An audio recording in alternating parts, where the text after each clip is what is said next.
All right guys, I don't have my professor coat to do professor clutch today, so we're just gonna run it raw.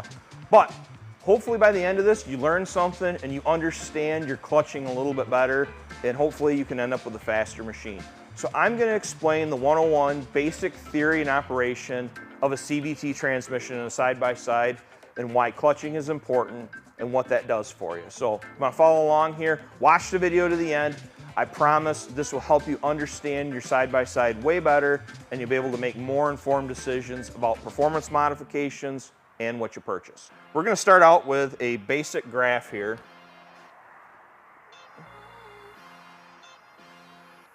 I am not an artist, so sorry if that's what you're after, but we'll do it in black.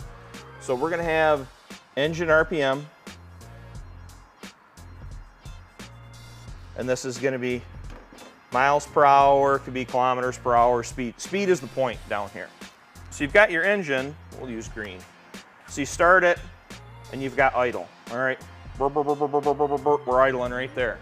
There'll be a threshold when you give it throttle where you'll have engagement. So we'll say that engagement is our red line right here. So we have engagement occur, the clutches start moving. I guess this should have been a straight line. Here, we'll move this over so it looks, there we go. All right, it's a straight line because we're not moving yet. So there's our engagement. Okay, engagement occurs, the side-by-side starts moving.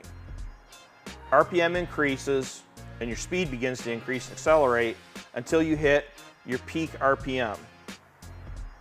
So, or I should say peak horsepower. This is where your motor makes all of its power. Like this is the peak number, this RPM. This is the RPM that we want the clutches to shift at. Once we've achieved that, and we'll do that in red again, we want to follow that line through on speed. So we want to hold that number.